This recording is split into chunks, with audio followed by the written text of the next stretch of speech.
Boa noite, São Paulo! Boa noite, Brasil! Boa noite, nossos seguidores mundo afora! Boa noite, meus queridos alunos aqui do Espaço K! Estamos de volta. As férias acabaram, pelo menos para mim. E hoje vamos falar nada mais, nada menos do que a Cabala do Desejo. Um tema muito picante, mas ao mesmo tempo um tema muito judaico, como vocês vão poder ver na aula de hoje. Tá todo mundo me perguntando nessa nova polêmica, azul, rosa, azul, será que Rabi não pode usar a camisa rosa? Mas, políticas à parte, eu acho que tudo isso não faz nenhuma diferença. O importante é que nós temos por dentro. Quer usar azul, usa azul. Quer usar rosa, usa rosa. E é sobre isso que nós vamos falar na aula de hoje. Deixa a pessoa escolher. Deixa a pessoa desejar. Infelizmente, no mundo de hoje, querem impor regras para tudo. Querem fazer uma doutrina. A ditadura da moda, a ditadura do consumo, a ditadura da política. Querem te colocar em pacotes que muitas vezes você acaba entrando por necessidade, mais do que por desejo. Eu quero ver na aula de hoje com vocês como ser judeu é saber desejar. Nada mais importante na vida do que uma pessoa parar de viver por necessidade e começar a viver por desejo. Então eu gostaria de desejar um grande Lechaim a todos que estão com camisa rosa, todos que estão com camisa azul, todos que estão com camisa de qualquer cor. O mais importante é aquilo que nós temos por dentro. Lechaim, Lechaim. Galera, estamos aqui diretamente em 3 câmeras, pelos nossos queridos amigos do Instagram, queridos amigos e amigas do Facebook, e nossos queridos amigos e amigas do YouTube, e nossos queridos alunos ao vivo. No final, quem quiser fazer perguntas, eu peço para mandar no final. Mas eu queria começar com algumas perguntas a Cabala do Desejo. Prestem bem atenção nessa ideia. O Talmud, vou começar com algumas perguntas. Quando fala sobre casamento, diz claramente na Mishnah, existem 3 formas de se casar pelo judaísmo. Existem 3 formas de executar, efetuar, realizar um casamento de acordo com o judaísmo. Bekesef, Bishtar, o Bebiá. Traduzindo, uma é através de um valor monetário, que é o costume judaico até os dias de hoje, que o noivo coloca um anel que custou algum dinheiro, não faz diferença se esse anel é muito caro ou ele é barato, ele tem um valor mínimo para ser kasher, e através do dinheiro, através do anel, a mulher se casa e a mulher, ela entra num relacionamento íntimo com o seu marido. Primeira forma de casamento, diz a Torá, Kesef, anel. Você dá um anel para a mulher, ela está casada com você. Segunda maneira, documento. É possível, não é o costume judaico hoje em dia, mas é possível, sem anel nenhum, sem o tabat, que é aquele anel, poderia se fazer um documento que não é a Ketubá. Ketubá é um documento rabínico que foi instituído depois eu vou falar sobre a Ketubá. Que esse documento poderia realizar e efetuar o casamento entre um homem e uma mulher. Não é um método muito usado, mas ele é um método kasher, ele é um método possível. E depois o Talmud diz um terceiro método, que nos dias de hoje ele seria considerado muito estranho, que é Biá. Biá significa relacionamento sexual.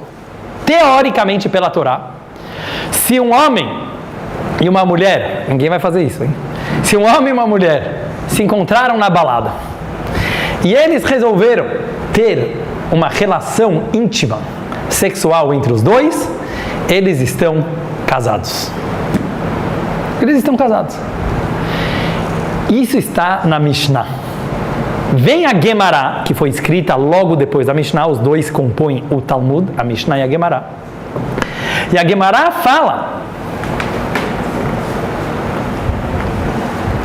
fala o seguinte: apesar que a Torá permite o casamento ser efetuado sem anel nenhum, sem cerimônia nenhuma, sem documento nenhum, apenas com a relação sexual, os sábios proibiram esse método de casamento.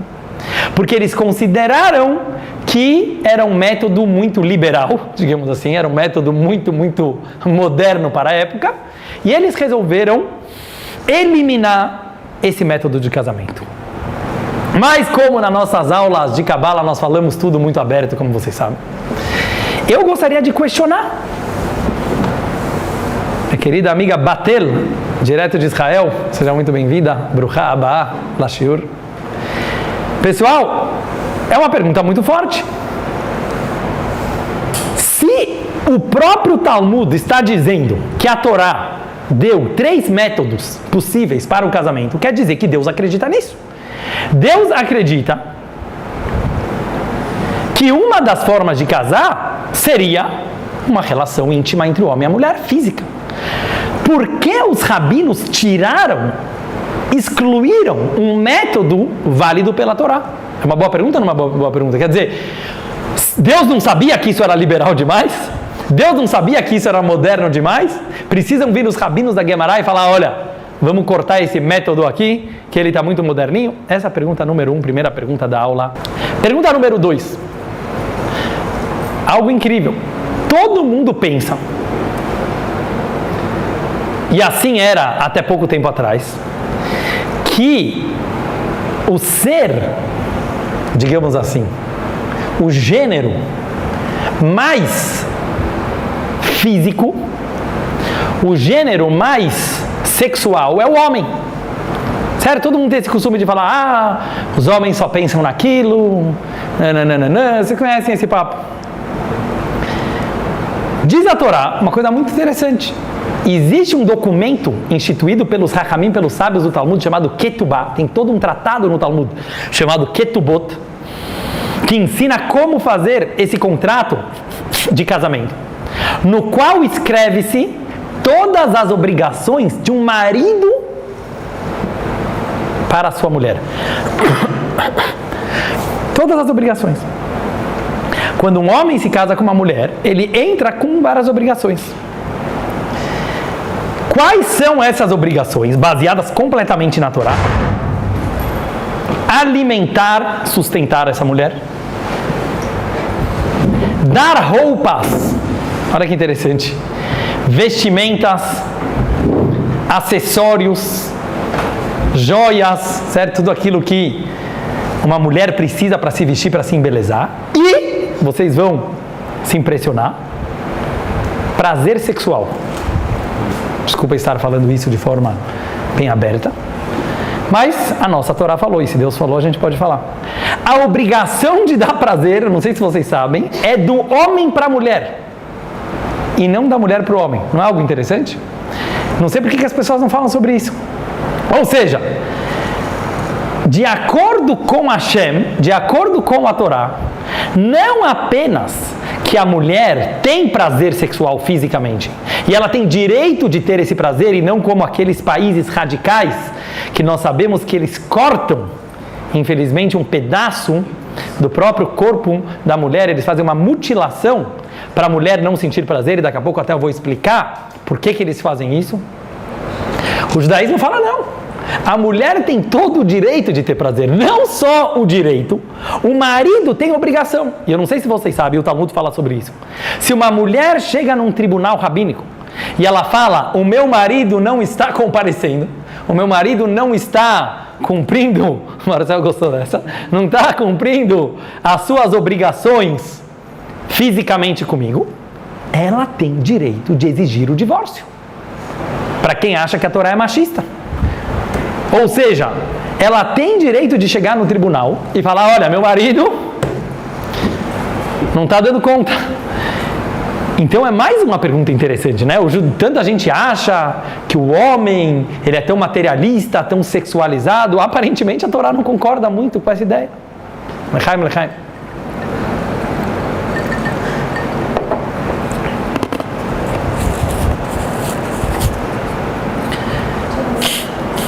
Mais uma pergunta muito interessante.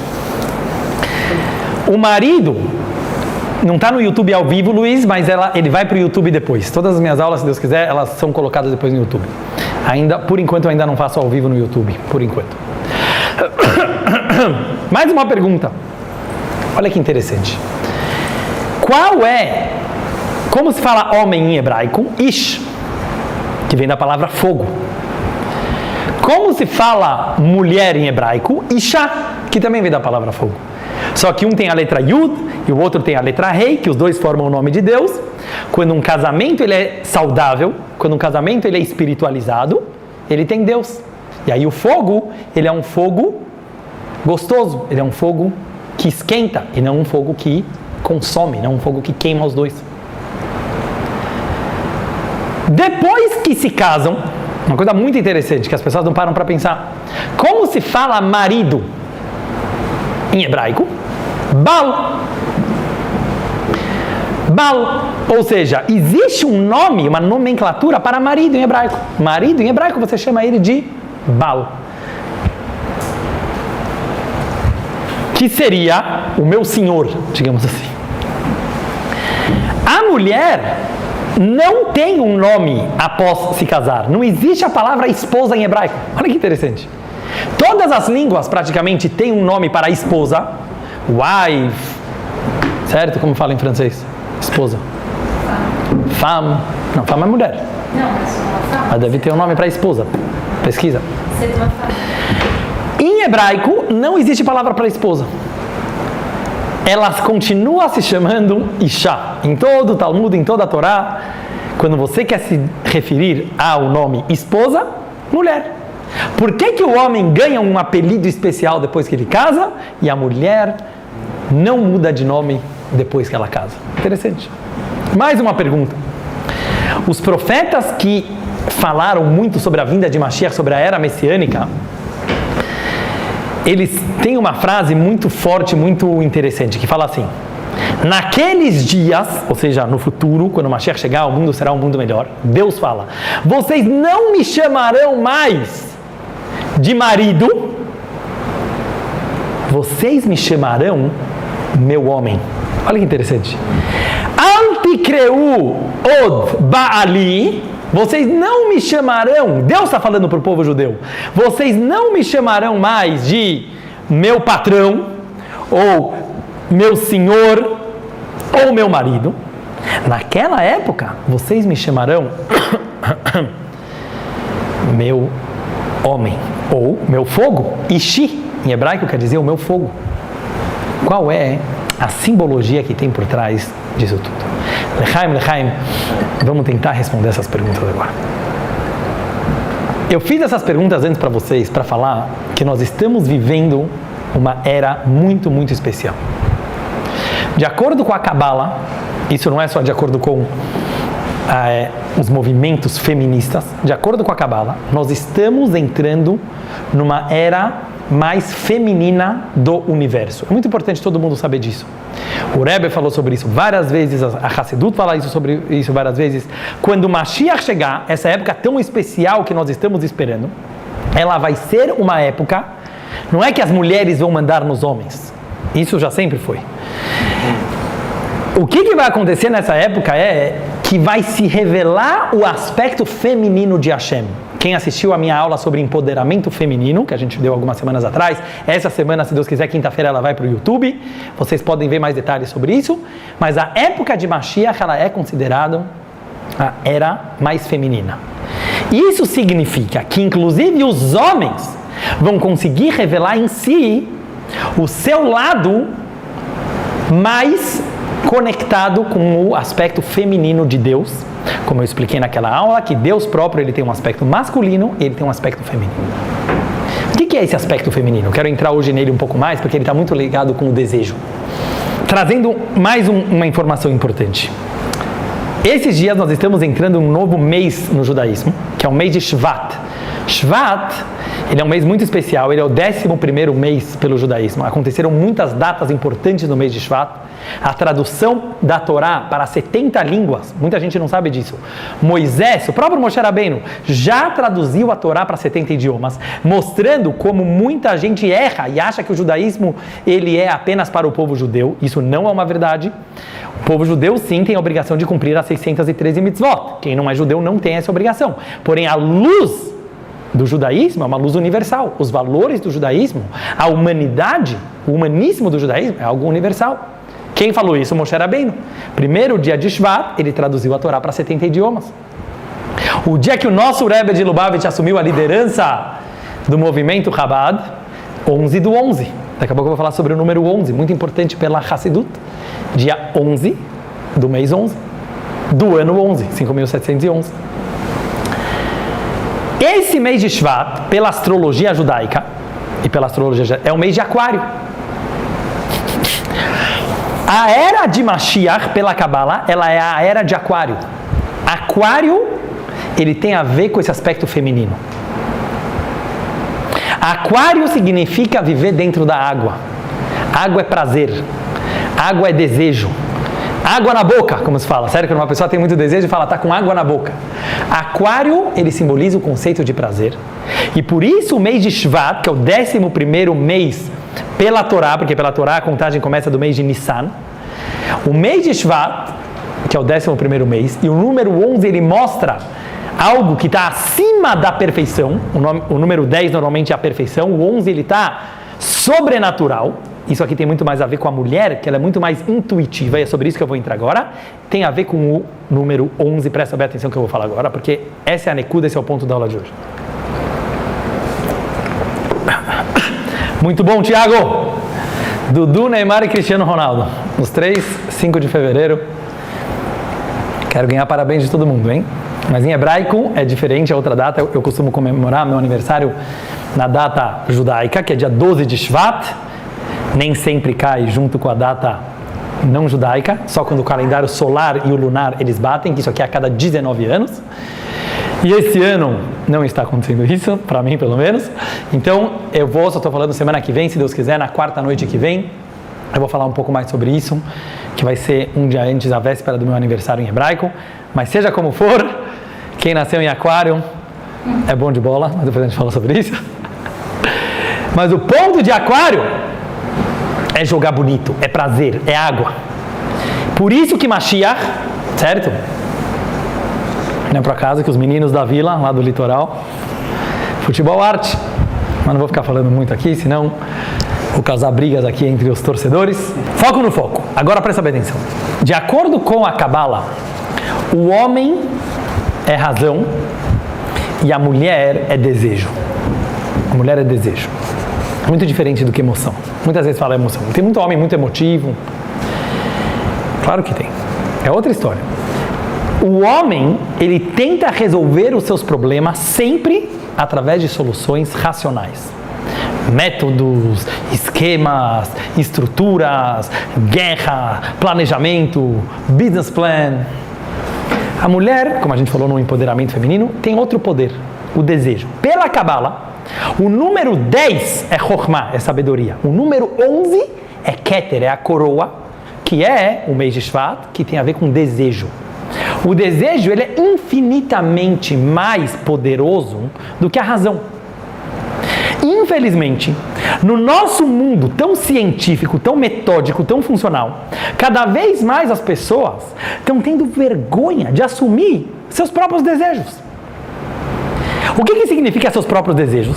As pessoas entenderem que desejar não é ser egoísta. E é isso que eu quero tentar explicar. Você conseguir falar, eu gosto assim. Por que você gosta assim? Porque eu gosto. Ou seja, quando a gente fala de desejo, e eu quero entrar um pouco nesse assunto, às vezes as pessoas confundem desejo com egoísmo. Por quê?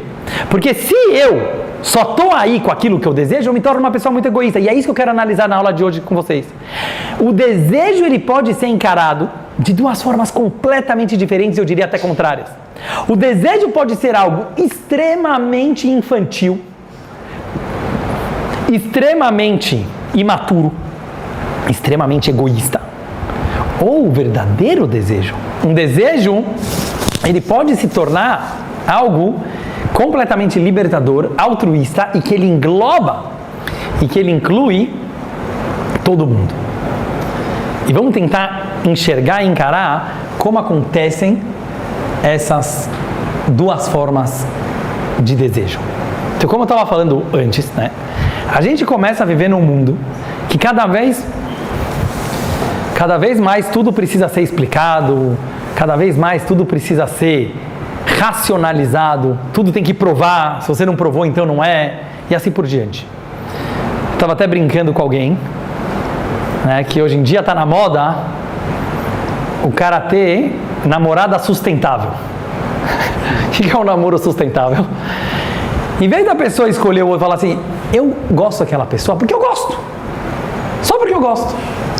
Não, eu gosto, sabe por quê? Ela é vegan, ela economiza água, ela gosta dos cachorrinhos, ela... Muito bonito, muito bonito. Mas o que isso tem a ver com você desejar uma pessoa ou não? Para de procurar uma namorada sustentável, eu falei para ele. Mas isso acho que vale para tudo na vida. A gente precisa saber e se permitir que os nossos desejos, eles revelam a nossa vulnerabilidade. Eles revelam a nossa fragilidade. Mas a única forma de você se relacionar e se conectar de verdade com alguém é através do desejo. A razão, ela não conecta. Aí virou um business. Ah, vamos se casar porque nós dois gostamos do mico-leão dourado. Beleza!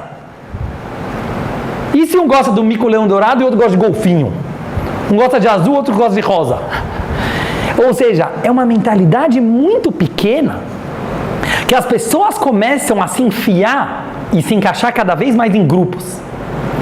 O Bauman, o grande filósofo, pensador Bauman, já falou muito sobre isso, ele tem vários livros fenomenais. Eu aconselho vocês sobre o pensamento líquido, como ele fala, medo líquido, amor líquido. Como as pessoas hoje estão cada vez mais enfiados em bolhas, principalmente com a internet agora. Grupos. Você não quer sair da zona de conforto.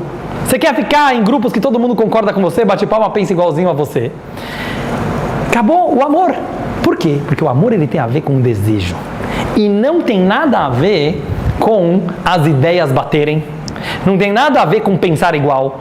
Lógico que se você vai juntar duas pessoas que têm valores completamente diferentes, aquilo não vai ser um bom casamento, provavelmente, certo? Quer dizer, claro que é importante que certos valores religiosos, valores espirituais e assim por diante, eles vão bater.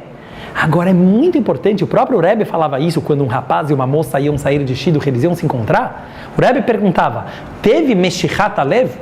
Vocês tiveram atração um pelo outro? Imagina o Rebbe, com toda a sua espiritualidade, tão religioso. Eu vejo muita gente falando, não, mas atração não é importante, vem com o tempo. Como não é importante? Talvez é tudo. Por quê? Isso eu quero explicar para vocês agora. Por quê? E aí a gente precisa voltar para um princípio básico da Kabbalah, que é a criação do mundo. Lechaim a todos, quem não fez Lechaim pode fazer agora. Até achar. Qual é o motivo que Hashem criou o mundo? Eu sempre volto nisso, porque isso é uma das coisas mais importantes, simples e básicas de tudo. Deus não criou o mundo por necessidade. Vocês precisam entender isso. Enquanto a gente não entender que o mundo não é uma necessidade divina, porque se você dizer que o mundo é uma necessidade divina, você está limitando Deus. Faltava para Deus alguma coisa. Não.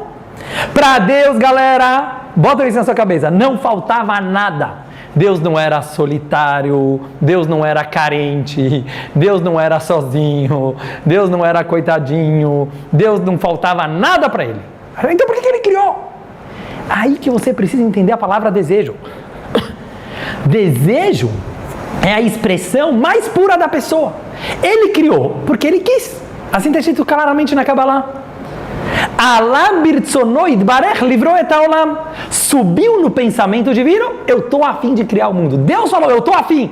Ah, ele é egoísta? Eu já vi muita gente falando, esse Deus do judaísmo é muito egoísta. Por isso que eu gosto mais do budismo. E eu quero entrar um pouco nisso. Nada contra o budismo, justo pelo contrário, eu acho que tem coisas interessantíssimas. no método budista, nas meditações, etc. Mas eu queria aproveitar para entrar num ponto que eu acho que é a nekuda, a essência da diferença entre o judaísmo e o budismo. E se eu estiver errado, podem me corrigir, podem me mandar comments e direct message, sem problema nenhum. A base do budismo, sabe qual é? Que a felicidade tem a ver com você não desejar. Muito simples, já percebeu? O que são todas as suas tristezas na vida? Ansiedade, você deseja mais do que você tem. Eu quero um carro novo, eu quero um celular novo, eu quero isso, eu queria ser mais rico. Veio o budismo, filosoficamente, estou falando agora da filosofia do budismo, e resolveu o teu problema. Vira um monge, trabalha o teu interior, descubra que na verdade você não precisa de nada para ser feliz, pois afinal você já é feliz. Parabéns. Você não tem mais sem memória e sem desejo, como diz um livro de psicologia. Acabou. Você não tem memória e desejo, eu vivo o presente, eu sou o cara mais feliz do mundo. Vem o judaísmo e fala, não concordo. Primeiro lugar, porque é dificílimo uma pessoa atingir esse nível do nirvana, no qual ele se ilumina e realmente ele não precisa mais de nada. Mas eu quero oferecer e sugerir para vocês um método diferente e talvez até contrário. Tenta pensar nisso. Em vez de você não desejar nada, se você tiver um desejo infinito, se o teu desejo transbordar, se o teu desejo for grande, você fica feliz, não porque você não tem direito de ter desejos, ao contrário, porque você pensa grande. E é isso que eu quero tentar explicar na aula de hoje. Nos Salmos do rei Davi, ele fala claramente sobre dois tipos de pessoas, que ele chama a reza do pobre e a reza do rico. Muitos salmos começam Tfilá le'ani, às vezes o rei Davi se sentia como um pobre, e às vezes ele chama Tfilá le'ashir, a reza do rico. Os dois são legítimos, os dois são corretos. Claro que o rei Davi não estava falando de pobreza e riqueza material. Ele era muito rico, ele era o rei de Israel.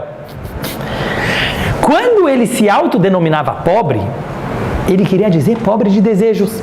Existe uma pessoa que a relação dele com Deus é que ele chega sem nada. Ele fala, Deus, eu sou tão humilde, eu sou tão simples, eu sou tão pó da terra, eu sou tão nada, que eu já sou feliz assim, eu só quero você. É um nível maravilhoso, não estou falando que não é espiritual. Mas depois você tem a reza do rico. É muito mais incrível. Eu vou explicar para vocês por quê.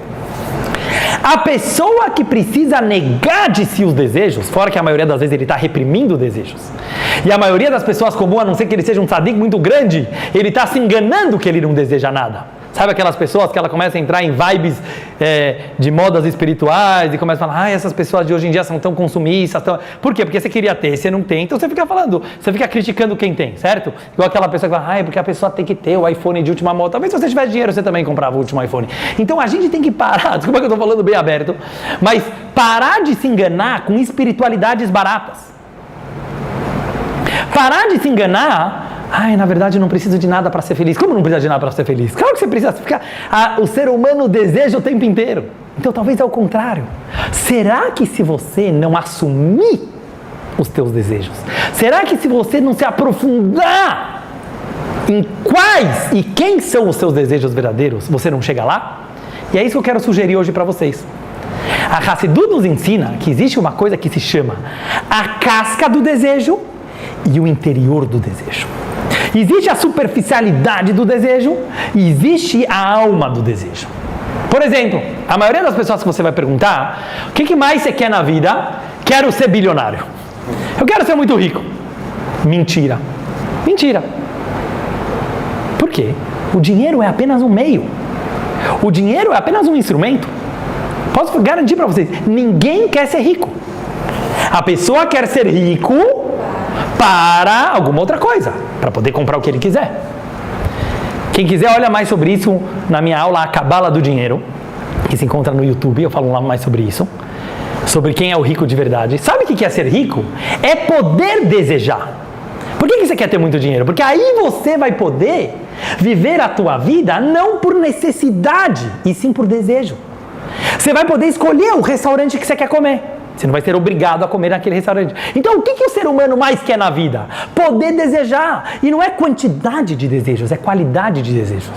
Uma pessoa que ela tem desejos verdadeiros, ela não fica querendo tudo. Isso é um pobre. Entendeu a diferença? O pobre, ele come as migalhas.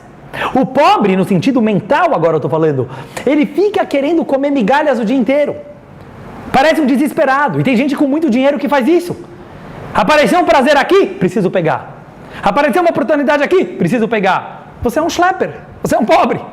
Porque você vive de migalhas. O verdadeiro rico é aquele que sabe que ele tem todas as opções do mundo. Por isso ele pode escolher a quem ele mais gosta. Concordam ou não concordam? É isso que Deus fez. Deus é milionário, Deus é bilionário, por isso que ele criou o mundo. Porque Deus falou, eu não estou criando o mundo porque não tinha outro restaurante para comer. Eu não estou criando o mundo por uma necessidade básica. Eu já estou bem do jeito que eu estou. Por isso eu posso escolher vocês. Por que Deus escolheu a gente? Não tem motivo. Um verdadeiro desejo não tem razão. Isso a mulher veio revelar no mundo. A mulher que é tão intuitiva. A mulher que é tão frágil no bom sentido, de ser vulnerável e revelar mais os seus desejos e as suas vontades do que o homem, ela acaba sendo muito mais poderosa, como eu expliquei naquela aula. Por quê?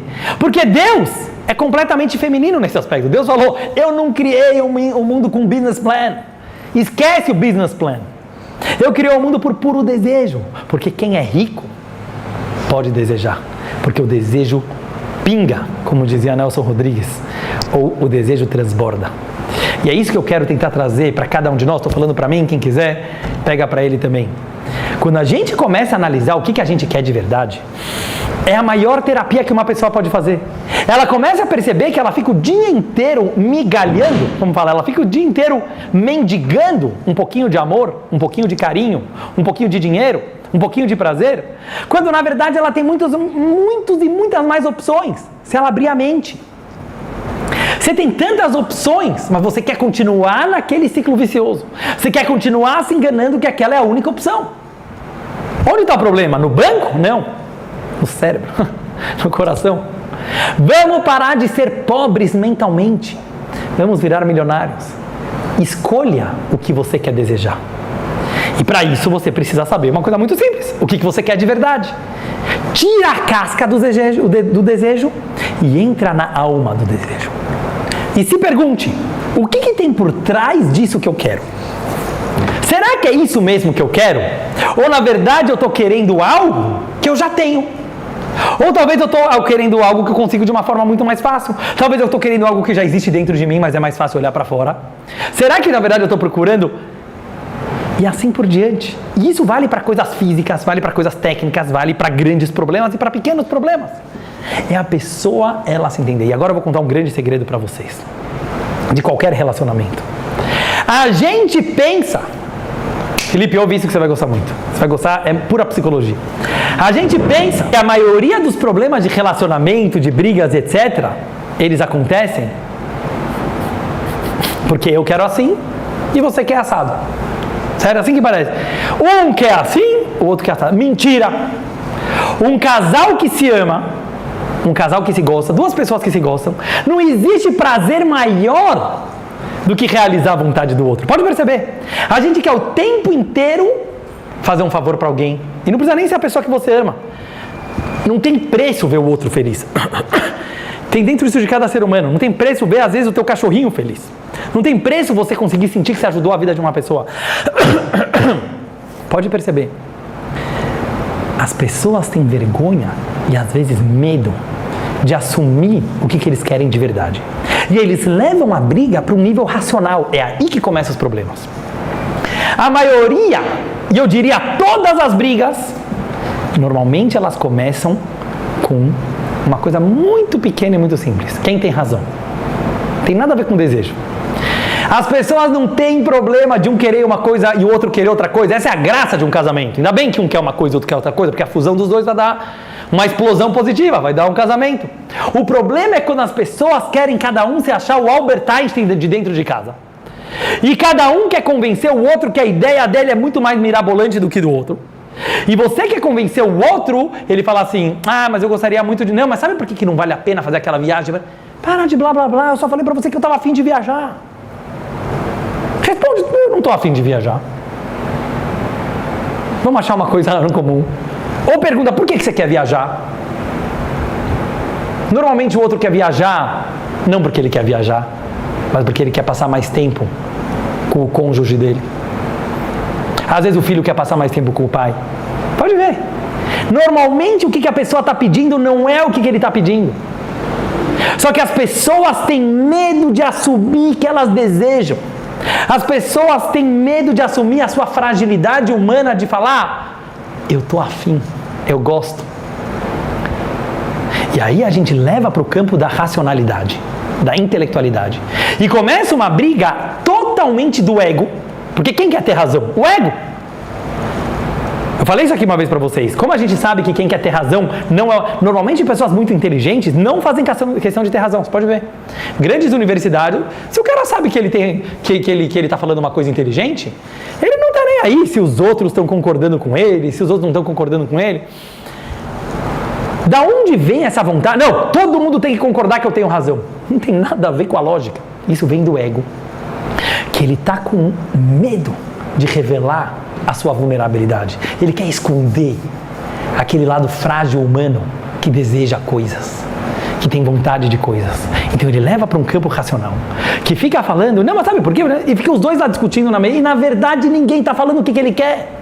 Na verdade ninguém está assumindo o que ele quer de verdade. Eu quero estar mais tempo com você, eu quero mais você. A pessoa não quer falar isso, porque aí eu vou revelar quem eu sou de verdade. Eu vou revelar minha fraqueza. Mas relacionamentos, eles só acontecem quando a pessoa tem coragem de revelar a sua fraqueza. E por isso hoje os psicólogos cada vez mais falam, o que falta na maioria dos casais? Comunicação, conversa. Senta na mesa e fala o que você quer. Fala o que você deseja. A pessoa prefere levar para um campo das discussões, dos debates, que normalmente nada tem a ver com o desejo em si, que tem muito mais a ver com a vontade e com o prazer. E é isso que a Kabbalah nos ensina. Deus não criou o mundo por razão. Não tinha nenhuma racionalidade ao criar o mundo. Deus não tem uma explicação lógica. Eu criei o mundo porque me faltava isso. Deus está falando, eu assumo a minha vulnerabilidade para vocês. Isso é a criação do mundo. A criação do universo é infinita, porque é Deus assumindo que Ele é vulnerável para nós. Sabe por que eu criei vocês? Deus está falando, porque eu desejei vocês. Será que vocês me desejam tanto quanto eu desejo vocês? Para de querer achar motivo em Deus. Para de querer achar motivos na religião. Se conecta, porque essa é a tua vontade verdadeira. E com isso eu queria entrar num ponto super importante sobre a religião judaica. Nós sabemos que tem 613 mandamentos no judaísmo. Tem 7 leis universais também que valem para todas as nações. Muita gente pensa que a religião é uma grande prisão. Isso pode, aquilo não pode. Isso tem que fazer, aquilo não tem que fazer. Uma pessoa que enxerga a religião dessa forma, coitado, porque vira um grande peso. Mas quando a gente estuda a Kabbalah e quando a gente estuda a Hassidut, a gente descobre que é justo o contrário. Todo o objetivo do judaísmo é te ajudar. É uma jornada longa, mas é te ajudar a descobrir o que você quer de verdade. Porque você acha que você quer uma coisa e na verdade você quer outra coisa. Mas como nós temos uma alma animal, quem está estudando Tânia comigo de manhã sabe, como a gente tem um instinto materialista que leva a gente para desviar muito a nossa cabeça, a gente precisa da ajuda da Torá e das mitzvot para descobrir o que a gente quer de verdade. Então o judaísmo é um conjunto de leis que não estão querendo nos aprisionar e nos escravizar, justo pelo contrário, está querendo mostrar a alma do teu desejo. E você só chega na alma do teu desejo quando você tira a casca do teu desejo. E para isso, às vezes, precisa se abdicar de certos prazeres, para você descobrir o que você quer de verdade. E no final você chega a falar, eu descobri que na verdade é isso mesmo que eu queria. Mas no começo, às vezes, é um pouco difícil. Lechaim, pessoal, galera, agora a gente vai entender uma coisa fenomenal. O que é Mashiach? Mashiach não é a falta de desejo, como muita gente quer olhar, que virar religioso, é para de desejar. Eu já vejo muitas sinagogas, a pessoa vai, parece que o rabino fica convencendo ele que nenhum desejo que ele tem é bom. Bem, a Hassidismo fala ao contrário. Se o cara deseja, ele está vivo. Graças a Deus ele tem desejos. Para de querer baixar a bola dele só porque você não conseguiu as coisas que ele conseguiu. Desculpa falar aberto. Muitas vezes a gente gostaria de ter aquilo que o outro tem, então a gente fica falando, não, aquele desejo é proibido. Calma, relax. O cara tem desejos proibidos, canaliza o desejo daquela pessoa para algo mais produtivo, para algo mais espiritual, mas não mata o desejo de uma pessoa. Porque quando você mata o desejo de uma pessoa, você matou a própria pessoa. Porque o que somos nós se não o nosso desejo? Deixa eu contar um pequeno exemplo para vocês. Está escrito que quando uma pessoa está rezando e uma cobra veio perto dele, ele precisa continuar rezando. Mas se vem um escorpião perto dele, ele pode sair no meio da reza e vai embora. Explica ao Rebbe qual a diferença da cobra e do escorpião, que se algum biólogo aqui ele pode confirmar, ou veterinário. O veneno da cobra queima. O veneno do escorpião gela. É frio. Explicou o Rebbe uma coisa fenomenal. Se a pessoa está rezando, no meio lá da reza, está lá meditando espiritual, de repente vem desejos proibidos. Você começa a desejar coisas que não tem nada a ver com Deus, nada a ver com Torá, justo pelo contrário. Fala o judaísmo, fala Alahá, continua lá, você está no bom caminho. Ah, eu estou desejando coisas proibidas, não importa, pelo menos você é uma pessoa vibrante, pelo menos você está vivo, pelo menos você está se expressando, você não está reprimindo. A maioria dos problemas que as pessoas têm hoje em dia é reprimir os desejos. Não quer dizer que todos os desejos você tem que realizar, senão estaria todo mundo na prisão, eu imagino, pelo menos eu. Mas a maioria das pessoas, elas têm que poder expressar o seu desejo. Expressar quer dizer, conta para um amigo, conversa com alguém sobre isso. Você tem desejos proibidos? É aqui a hora de você fazer a terapia. Para isso serve a reza. Faz uma terapia com Deus. Conta para Ele os teus desejos mais íntimos. Te garanto que Deus não vai se preocupar em ouvir, mesmo que teus desejos são proibidos. Sabe por quê? Quem te criou foi Ele. Ele te criou com Yetzirará. Agora, quando a pessoa vê um escorpião, o escorpião é frio.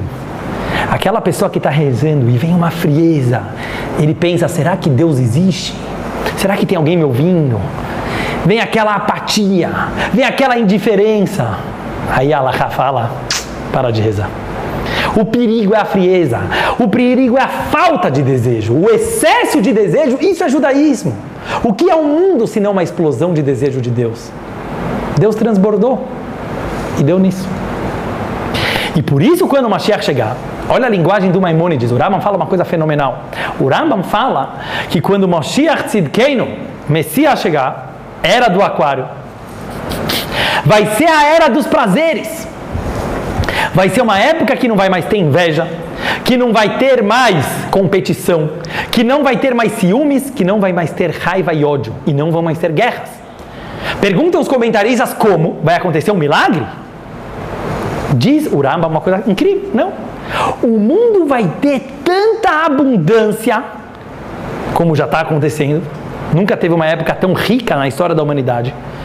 Sabe que o Talmud ele fala, em uma passagem, quem é uma pessoa rica? Quem tem um banheiro perto da sua casa. Olha como a gente é mimadinho hoje em dia.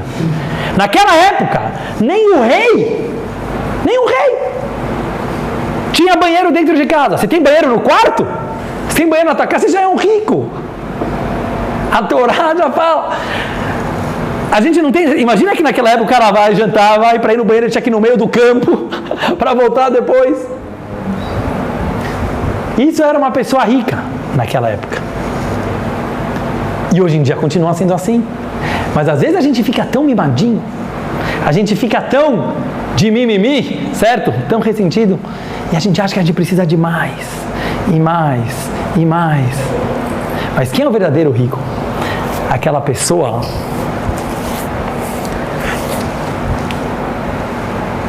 que ela pensa grande. E é isso que eu quero falar hoje para vocês. Quando o Mashiach chegar, olha que mundo rico a gente... Tem pobreza ainda no mundo? Claro que tem pobreza. Tem impostos a pagar? Tem. Tem problemas, tem pepinos, tem Tem claro que tem, mas tudo é relativo. Se você pensa como era antigamente, cada vez o nosso mundo está ficando com mais riqueza material. Então diz o Rambam, olha que coisa fenomenal. Sabe por que quando o Mashiach chegar, o mundo vai ser um mundo melhor? Não porque o mundo vai virar socialista, igualitário, totalitário, todo mundo tem que ser igual. Isso é matar o desejo, desculpa falar, para quem é mais dessa ideologia. Você matar os desejos individuais, você matar as vontades particulares das pessoas. Talvez você fez uma comunidade maravilhosa, você matou o ser humano, por isso que o socialismo não deu certo, desculpa falar a minha opinião. Vem o judaísmo e fala o contrário, transborda o desejo. Sabe por quê? Porque o verdadeiro desejo, ele inclui, ele não exclui, ele engloba.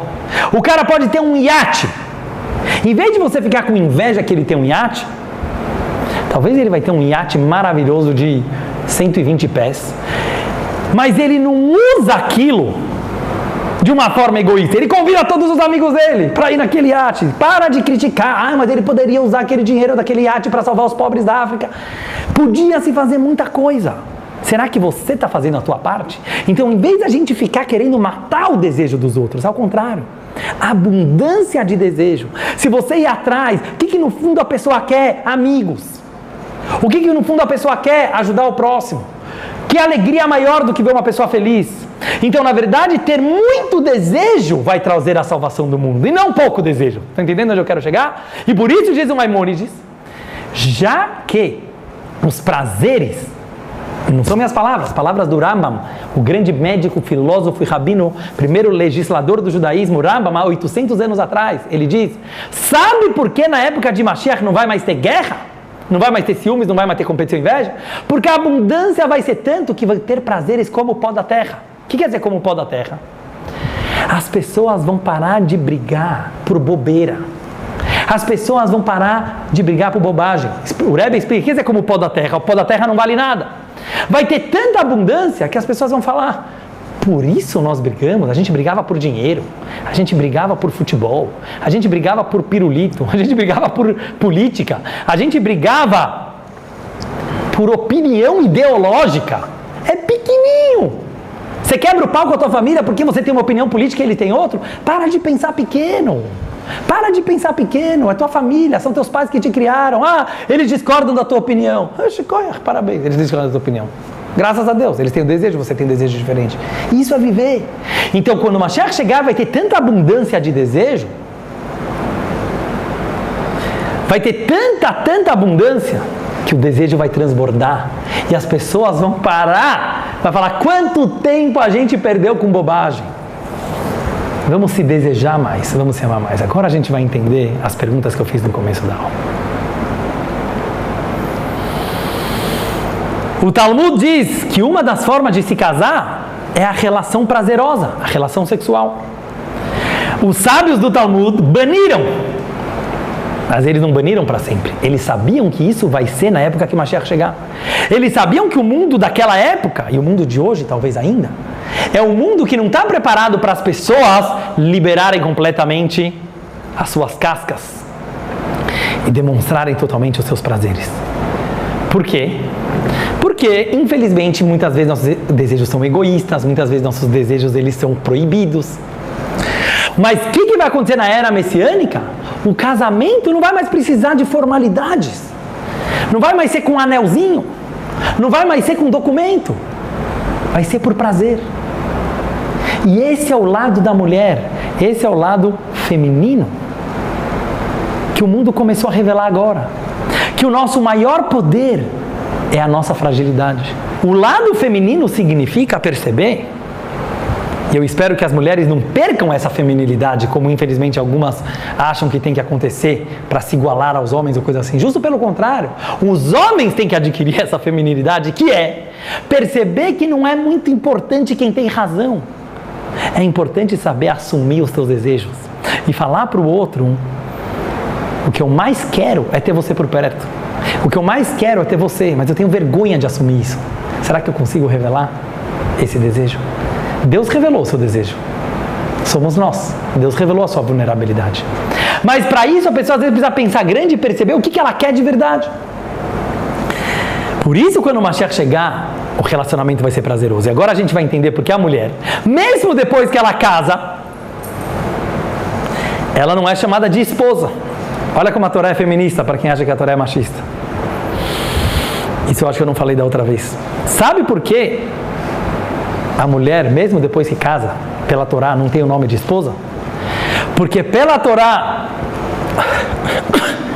uma mulher nunca vira uma esposa. Vocês vão entender o que eu quero dizer. O homem, uma eterna namorada, exatamente. O que quer dizer isso? O homem, ele gosta de sentir que ele tem controle da situação. Assim sempre foi. Está mudando isso um pouco. Mas durante toda a história da humanidade, ter controle era muito importante, porque a pessoa tinha medo. A pessoa tinha medo de ser descoberta. Então o que ela faz? Por que alguém escraviza o outro? Porque ele tem medo que ele não sabe se controlar. Escravizar os outros é a maior escravidão que você faz para si mesmo. Mas isso eu vou deixar para outra aula sobre as 10 pragas do Egito, não vou entrar nisso aqui agora. Mas por que durante toda a história da humanidade o homem ele sempre foi mais controlador e ele usou a força sobre a mulher e sobre outras coisas para controlar? Porque na verdade é um medo da sua própria vulnerabilidade. Então o marido ele queria ser Baal, o dono da casa, o patriarca. A mulher sempre foi fogo. E é isso que o mundo está começando a revelar hoje em dia. Eu vou falar uma coisa sincera. Tanto a religião como a sociedade reprimiu muito o prazer sexual das mulheres. Desculpa estar falando isso aqui de uma forma aberta. Talvez tenham crianças assistindo, mas não vou entrar em detalhes. Por medo de traição. Hoje tem muitos livros que mostram isso. Os homens tinham medo. Porque todo mundo sabe, e hoje em dia se sabe cada vez mais, e a Torá já falou isso, como eu falei para vocês, desde a Ketubá, desde o Talmud, desde a própria Torá, que o desejo sexual da mulher é infinitamente maior do que o do homem. É maior. E quem sabe, sabe disso. Não vou entrar agora em detalhes, mas ele acontece de uma forma completamente diferente. Então pode parecer às vezes que o homem é mais desesperado, isso pode ser. Pode parecer às vezes que o homem é mais necessitado, mas quem sabe desejar é a mulher. E por isso a Ketubá já fala, quem tem obrigação de dar prazer? O homem para a mulher. Porque a dona do desejo, a dona do prazer, é muito mais a mulher do que o homem. Faz sentido ou não faz sentido? Então o que fizeram muitas religiões e muitas sociedades? Reprimiram. Por medo de perder o controle. E hoje isso aqui está mudando. E infelizmente esses países, que eles infelizmente mutilam as mulheres, certo? Por quê? É por esse medo. Tem medo de perder o controle. Mas graças a Deus a Torá nunca foi a favor disso. Justo pelo contrário, como eu falei para vocês, a Ketubá dá uma obrigação do homem de cuidar da mulher nesse sentido também. Para mostrar que se você não tiver medo, pode ver, o medo está por trás de tudo. Como dizia o presidente Roosevelt, eu não temo nada a não ser o próprio medo. Ele falava para o seu povo, eu só tenho medo que vocês tenham medo. Porque o medo paralisa. O medo faz você tomar decisões erradas. O medo faz a pessoa racionalizar em vez de desejar. Hoje o mundo está mudando, estamos entrando na era de Aquário, de acordo com a Kabbalah, na era de Shvat.